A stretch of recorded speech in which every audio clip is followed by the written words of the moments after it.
Assalamualaikum warahmatullahi wabarakatuh. Salam sejahtera, salam satu Malaysia, salam perpaduan. Uh, yang pertamanya saya mengucapkan terima kasih kepada Yang Berbahagia Ustaz Abdul Halim selaku pensyarah khusus bagi kursus Adab Al-Qadi, kod khusus SYI 42002.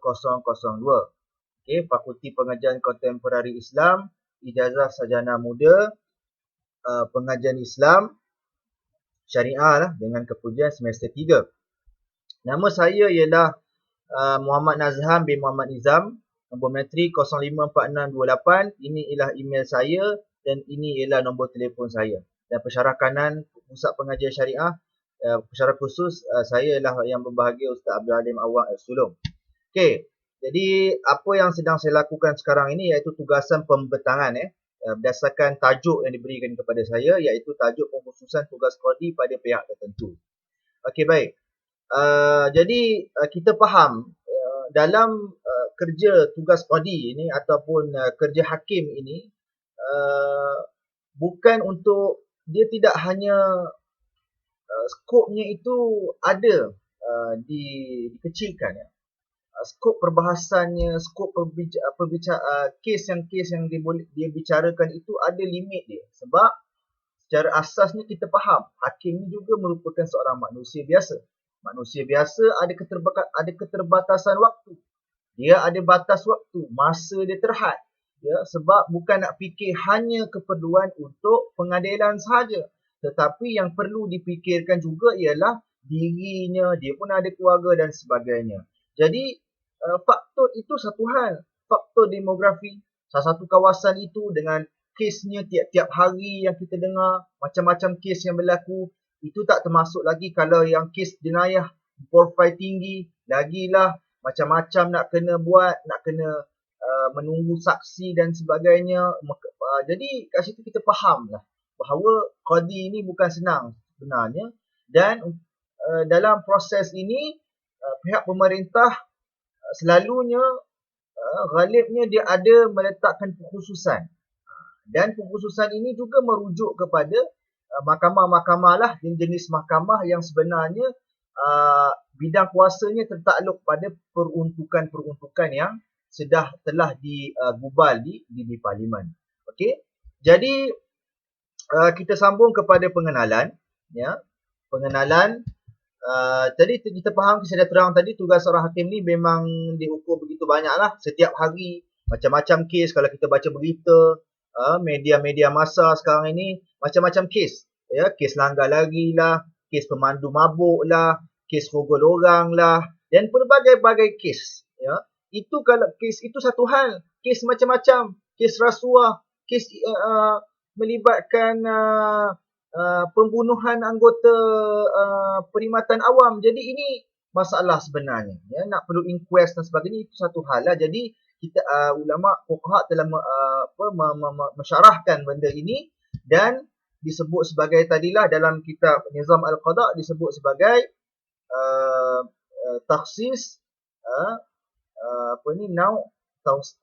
takhsis nau al-qadi, jenis pengkhususan tugas qadi itu kepada khusum muayyanah lah, kepada pihak-pihak tertentu, atraf muayyanah. Okey, jadi sebelum tu ni adalah mahkamah am, ya. Yang pertama ialah mahkamah penghulu, mahkamah tuntutan kecil, kemudian mahkamah magistrat kelas 1 dan mahkamah seksyen.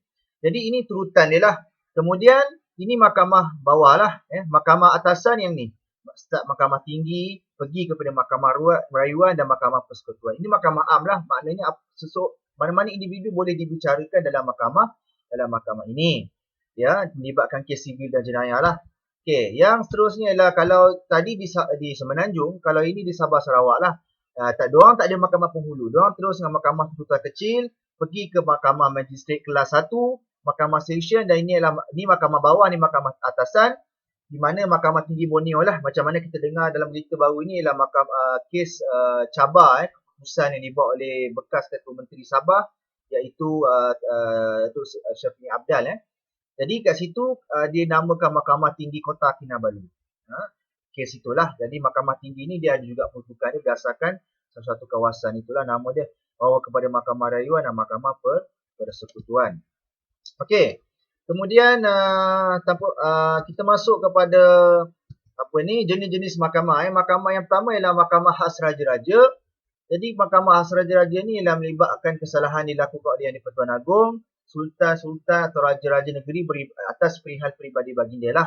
Dalam kes ini, mereka tak diboleh dibicara di mana-mana mahkamah, melainkan mahkamah khas untuk raja-raja ini saja. Dan apakah selalunya pihak yang membawa ni kes ini selalunya melibatkan urusan rasmi lah dalam bidang kerja. Contohnya ketika Yang di-Pertuan Agong pergi ke melakukan urusan kerja rasmi, didapati dan didakwa bahawa terdapat kesalahan dilakukan, maka dia boleh membawa, tetapi dengan syarat perlu melalui mendapatkan persetujuan Peguam Negara lah. Means kes itu perlu dibawa, kes itu perlu dilihat dahulu oleh Jabatan Peguam Negara, didapat pengesahan Peguam Negara baru boleh dibicarakan. Dan dalam kes ini Kerajaan Persekutuan Malaysia akan dinamakan sebagai defendant lah. Okey, yang kedua ialah mahkamah juvenile. Tanpa kita cara amnya ialah mahkamah kita faham budak-budak lah. Mahkamah yang melibatkan anak-anak dan kesalahan dilakukan oleh kanak-kanak ini selalu golongan umur 10 hingga 18 tahun. Okey, so diorang tak boleh dibicarakan di mahkamah yang dia orang akan dibawa ke mahkamah khas inilah. Yang ketiga ialah mahkamah tentera. Nama pun mahkamah tentera, so nama dia akan kesalahan-kesalahan dilakukan oleh anggota tentera lah. Selalunya dia melibatkan kes-kes dia tidak patuh arahan pegawai atasan, dia leka, dia lalai waktu melakukan perkhidmatan dia dan sebagainya lah. Jadi dia akan dibicarakan di mahkamah tentera. Okey, yang keempat ialah mahkamah perusahaan. Mahkamah perusahaan ni siapa yang pernah pergi Kuala Lumpur, dia akan nampak satu nama bangunan. Bangunan tu nampak bangunan lama lah, macam istana lama pun ada. Tak adalah tinggi, dia rendah, istana rendah. Mahkamah kita panggil dia Industrial Court, mahkamah perusahaan itu.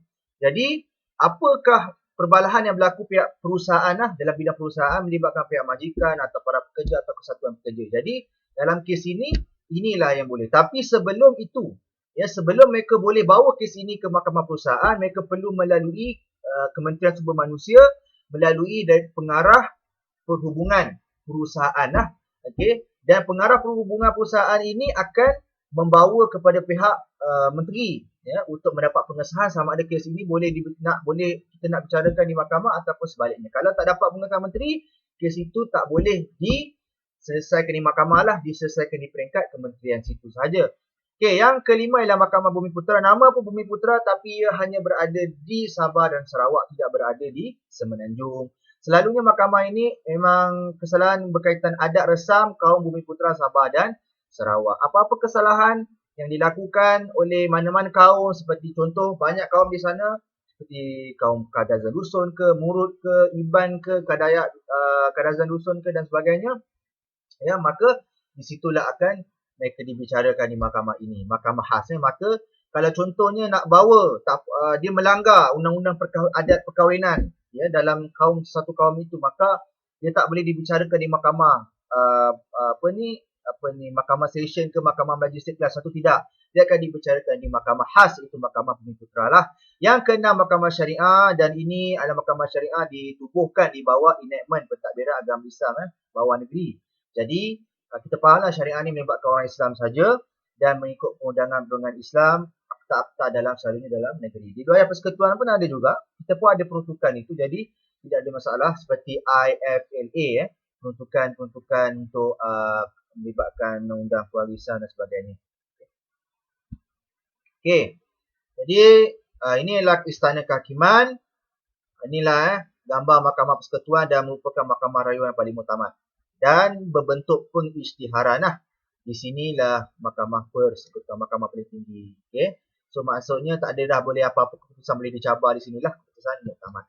Okey, ini Mahkamah Syariah wilayah Persekutuan. Siapa yang selalu pergi Kuala Lumpur tu, ada satu jalan besar tu, dia akan nampaklah di wilayah Persekutuan tu. Kalau dia lalu di kawasan, dia di kawasan sekitar. Maksudnya siapa yang pergi Parlimen Malaysia mungkin dia akan lalu mahkamah ni, tak adalah dekat, maksudnya jauh lah jaraknya, tapi selalunya siapa yang di wilayah Persekutuan di Kuala Lumpur tu memang dia akan nampak lah mahkamah ni, memang dia tepi jalan, nampak bangunan dia daripada belakang lah. Okey, kemudian inilah mahkamah perusahaan, gambar ruangan dalam. Ini dalam bentuk dia, mahkamah perusahaan. Dan sekian, terima kasih. Jadi terima kasih saya ucapkan kepada pensyarah khusus bagi Ustaz Abdul Halim kerana sudi membuat penilaian ke atas saya untuk pembentangan ini. Jadi demikianlah ya pengkhususan tugas qadi pada pihak-pihak tertentu. Jadi di Malaysia ini pengkhususannya begitulah. Ada mahkamah-mahkamah khas, jenis-jenis mahkamah yang diperuntukkan. Bukan semua kes nak perlu dibawa ke mahkamah tinggi, perlu dibawa ke mahkamah session. Ya, serabut. Pengurusan mahkamah akan serabut sebab kes tu banyak sangat. Bukan kes satu orang saja. Kes itu dalam satu-satu kawasan daerah kecil tu pun macam-macam kes. Kecurian lah, ya, dan pelbagai pelanggaran hukum-hukum undang-undang dan sebagainya. Jadi itulah dia yang istimewanya dalam nizam al-qada' fi syariah Islamiah. Memang ada dah disebut benda ini oleh fuqaha, ya. Jadi untuk pengkhususan ini, dan dalam buku pun itu ya jenis yang kelima lah, takhsis naum al-qada' fi khusus muayyan, ya, dan atraf muayyanah lah, pihak atau golongan-golongan itu. Sekian daripada saya, insya-Allah semoga menjadi manfaat untuk kita bersama. Assalamualaikum warahmatullahi taala wabarakatuh.